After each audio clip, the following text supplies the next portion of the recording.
Located in the middle of the front tab of the patient record is a summary of the patient's last visits.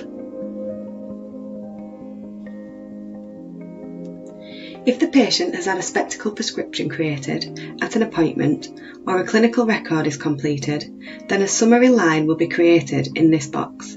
It will display the type of appointment, eye exam, followed by the date the patient was seen, followed by the patient's due date and the recall scheme the patient has been put on. If the patient has a contact lens appointment where a prescription or a contact lens clinical record is created, then another line will appear in this box. It will start with the appointment type as contact lens visit, show the date that the prescription was created or the appointment was carried out, the date the patient is next due for the contact lens check, and the recall scheme the patient has been put on. If the patient comes in for an appointment that is neither an eye exam nor a contact lens visit, for example a dry eye check, and a clinical record of type Other is created, then this will also be summarised in this box.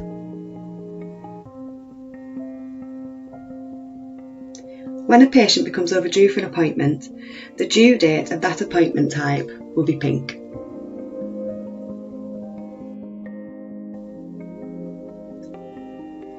The due date of patients' eye exams is also displayed in the search box.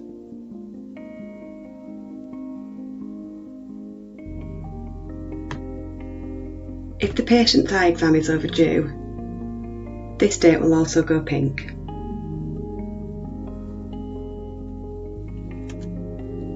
More information about the patient's recall can be viewed on the Patient Communications page. To navigate to this page, click on the Patient's Communication tab at the top. The number displayed next to this tab title shows the number of recall communications that are active on this patient.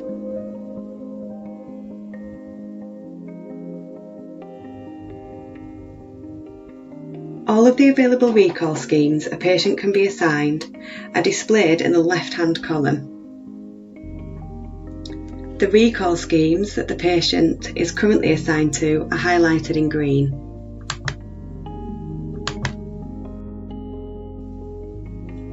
Preceding the name of the recall scheme is an abbreviation of the type of recall the patient is on. ST is added to the front of eye examination or sight test recalls. CL is added to the front of contact lens recalls. And OTH precedes recalls that are assigned to other exams such as dry eye.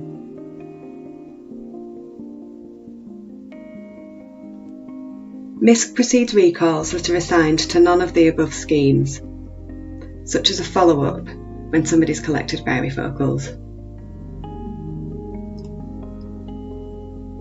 The top right-hand box on this page shows the next communication that is due to go out to the patient for each of their assigned recall schemes.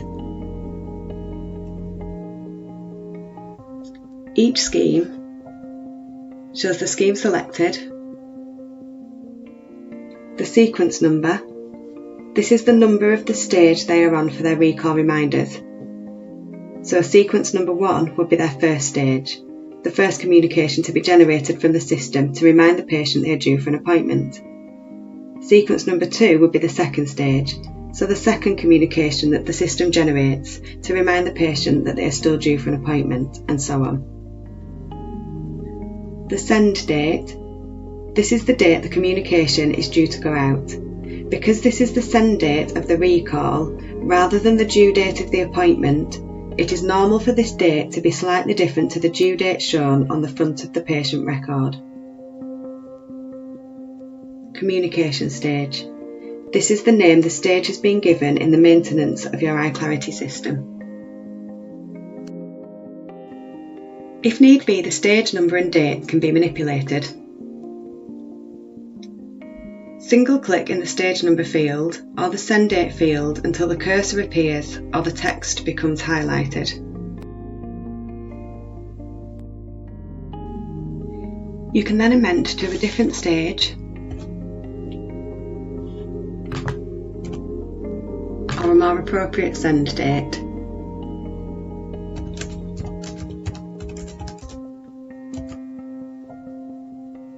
The main reason to manipulate a send date is after a patient has received their first communication and may want to delay their second reminder due to a holiday or hospital appointment.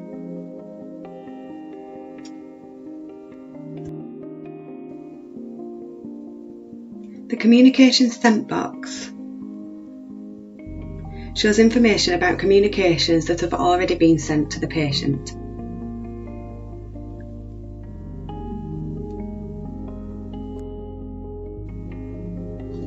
You can click on the Show Due Date button, which will show you the date that the communication was due to be sent, compared to the date that it was actually sent. There are two ways to stop iClarity from sending recalls to patients. You can check the Stop All Recalls box.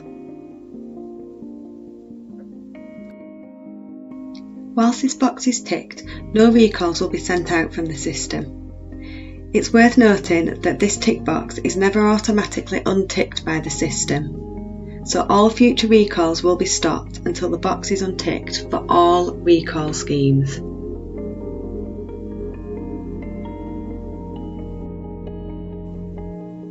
You can check at any time which patient records have this box ticked by running a patient report.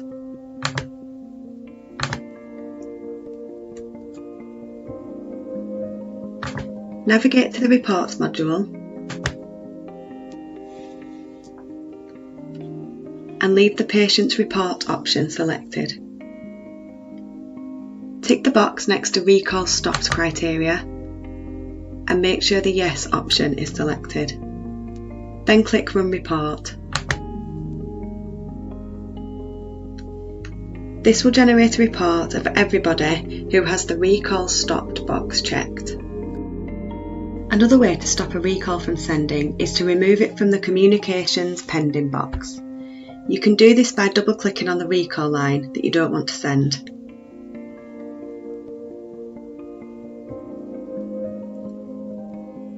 This way, that recall won't go out, but your psych test and contact lens recalls will still go out. Also on the Patient Communications tab is a tick box labelled Stop All Marketing.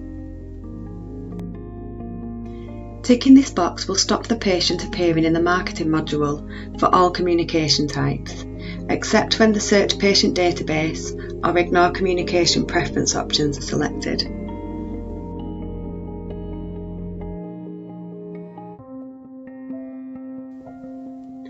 The next tab along the top of the patient record is Patient Activity. This page is split into two sections. The top section is to record past and present notes about the patient journey. For example, ordered more drops for the patient or change the patient's nose pads.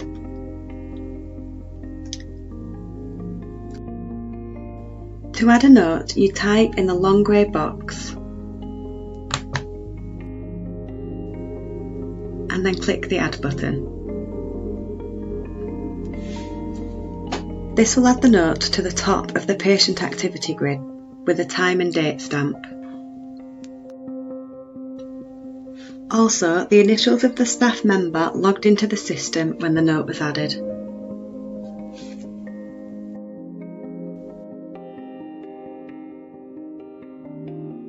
The next tab along is the Further Details tab.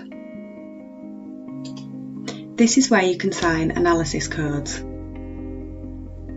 On the front of the patient record there is a box which shows the analysis code selected for this patient. Analysis codes are used as prompts to provide you with key information about the patient or marketing opportunities that patient may present. These analysis codes are listed in the marketing module and can be used for targeted marketing communications. You can add or amend the analysis code selected for a patient from the Further Details tab.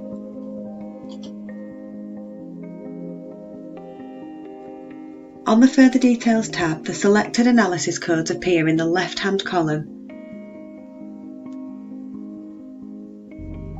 and the available analysis codes are in the right-hand column.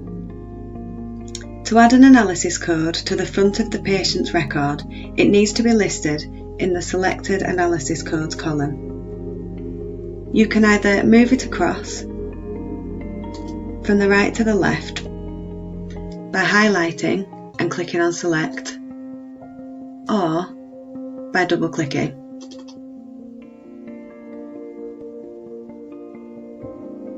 You can use the same double-click to move it from the Selected column to the Available column, or you can highlight it and use the Remove button.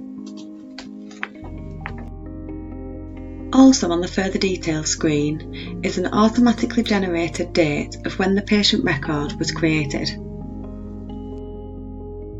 along with a free text box for National Insurance number, NHS number, and any notes. The Notes section can be used for extra information that might need to be known about the patient, such as a GP outside the area or the family member with glaucoma. You also have several drop-down lists on the Further Details page, like occupation, college, and patient source.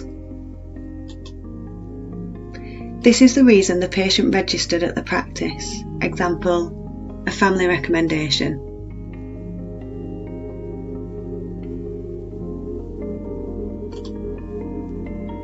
Contact lens stopped on box should be ticked when the patient stops wearing contact lenses.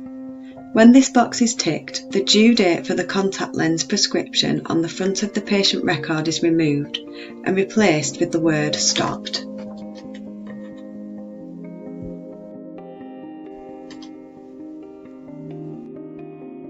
It also automatically removes the contact lens scheme from the Communications Pending box.